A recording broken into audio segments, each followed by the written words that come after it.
지금 13명이서 왔다 갔다 하고 있는 거예요. 근데 그 앞에 그들 눈에 보이는 광경은 세상의 힘이, 권력의 핵심이 로마 엄청난 군사기지가 되어 있어요. 그 앞에 그들은 초라할 수밖에 없는 모습으로 있는 거예요. 근데 그 가운데서 예수님이 놀라운 선포를 하십니다. 내가 이 위에 내 교회를 있습니다. 이 반석에 내 교회를 있습니다. 얼마나 놀라운 거예요. 물론 이 시대, 이 시간에 예수님께서 선포하셨던 이 교회라는 것이 눈에 보이는 교회는 아닐 수가 있어요. 그러나 이것이야말로 진정한 의미의 교회의 시작이라고 하면서 누구도 부인할 수 없었죠. 왜? 예수님이 직접 말씀하셨지 않습니까? 내가 이 반석 위에 내 교회를 세우리라. 우리 이것을 받아들이지 않을 수가 없는 거예요. 그리고 이와 같은 주님의 선언이 오순절 성령 강림 사건 후에 비로소 믿음의 고백이 시작합니다. 결과로 나타나는 현실로 나타납니다. 그럼 오늘 설교를 보세요. 이 베드로의 놀라운 설교를 한번 살펴봅시다. 그가 어떻게 이런 설교를 할 수 있겠습니까? 어떻게 이와 같은 선포를 할 수 있겠습니까? 그 이유 중에 하루아침에 이럴 수는 없습니다. 그런데 가만히 보니까 바로 얼마 전에 그가 이런 고백을 했습니다. 주님 그리스도시요 살아계신 하나님의 아들입니다. 이와 같은 고백 끝에 이와 같은 설교가 나올 수 있게 되는 것입니다. 그러므로 여러분, 신앙이라는 것은 하루아침에 이루어지는 것이 아닙니다. 첫 번째 예수를 믿는 순간부터 의미가 있는 것입니다. 말씀을 받을 때마다 하나하나 다 차곡차곡 여러분의 심령 가운데 쌓아져야지 언젠가는 하나님께서 그 사람을 쓰십니다.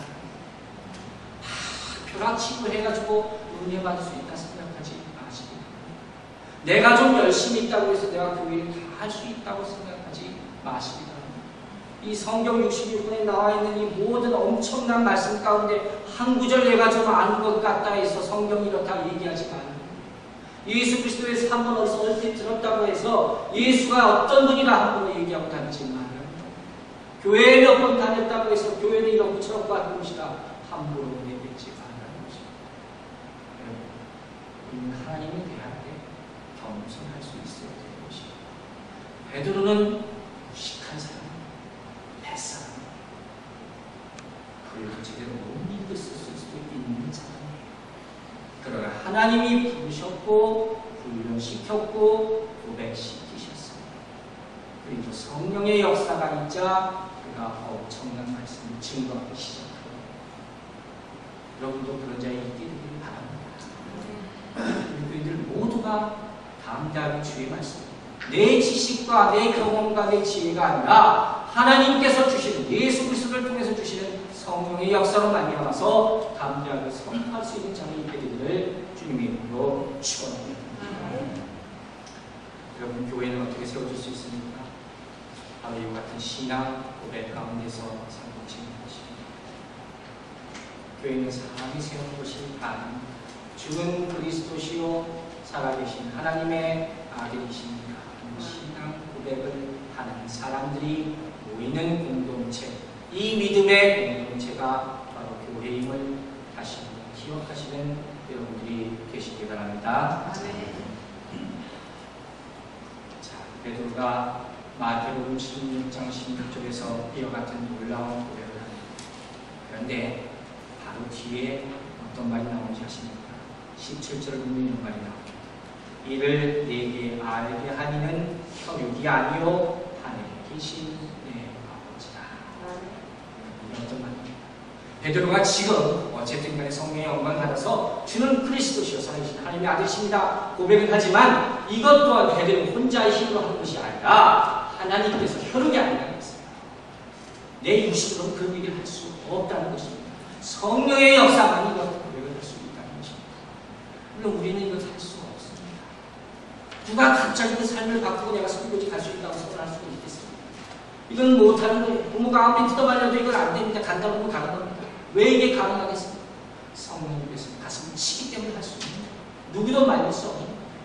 이것이 진리가 어느 순간 내가 깨달을 수 있습니다. 이게 어떻게 가능합니까? 내가 진리라고 생각하고 평생을 살았던 것도 있는데 이걸 어떻게 하루아침에 바꿀 수가 있겠습니까? 내 뜻대로는 안 되는 거예요. 그러나 성령의 역사가 있으면 가능한 것이다. 그리고 이와 같이 선포된 말씀이 불덩어리가 됩니다.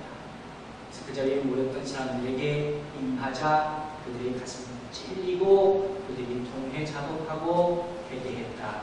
이 다음 구절은 이렇게 설명하고 있습니다.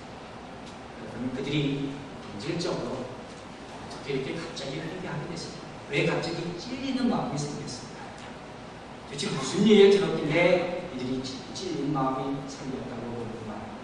36절 중반 보면 이런 말이 있습니다. 너희가 십자가에 예수를 못 박았다.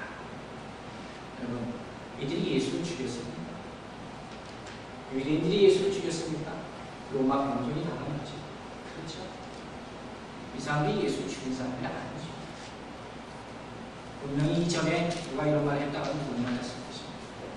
그런데 이제 오순절 성령의 역사가 있고 나서 너희가 예수를 십자가에 못 박았다 하는 베드로가 설교가 있자 여러분들이 막 찔림이 많다고 했습니다. 여러분 어떻게 생각하십니까? 회개의 역사라는 것은 내 마음대로 할 수 있는 것이 아닙니다. 이것 또한 성령님께서 우리 바라는 회개의 영을 허락하여 주실 때 가능한 것입니다. 이 시간에 한번 생각해 봅시다. 여러분, 예수는 누가 죽었습니까? 예수 그리스도는 누가 십자가에 못 박았습니까? 바로 우리들입니다. 우리가 그를 십자가에 못 박았습니다. 우리의 불신앙과 우리의 악함과 우리의 문제가 그를 십자가에 못 박았습니다. 제가 4년 전에 창립 기념 예배할 때 갈라디아서 본문을 말씀하면서 약속을 파악하는 각자의 글을 빌어드렸습니다.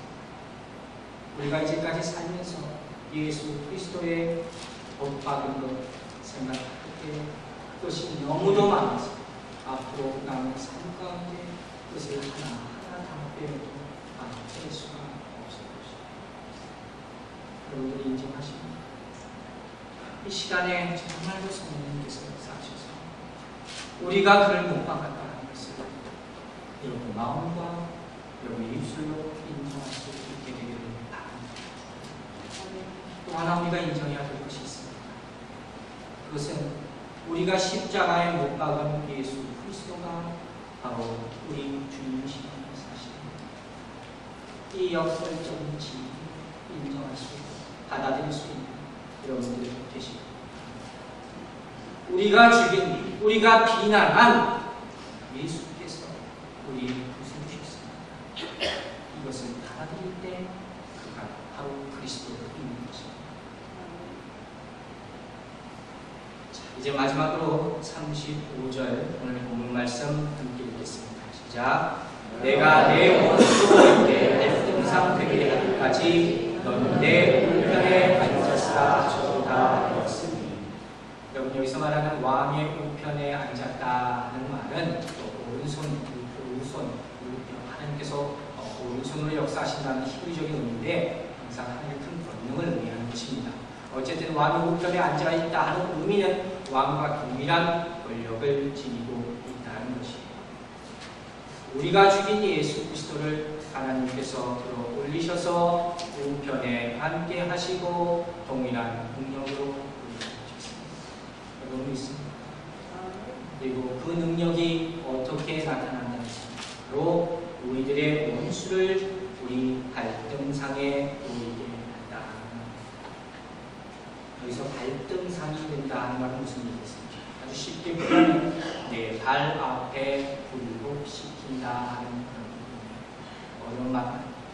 내 발 앞에 굴복시킨다 하는 거죠. 여러분, 우리가 이 사실을 들 때 하나님 우편에 계신 예수 그리스도의 능력이 바로 우리의 능력이 됨을 믿으시기 바랍니다.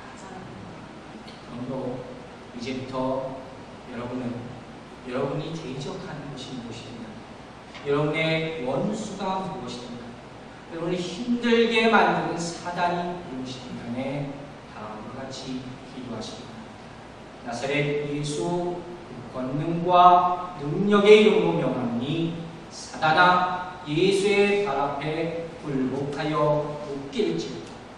아멘 되십니까? 다시 한번 제가 선포합니다. 나사렛 예수 그 권능과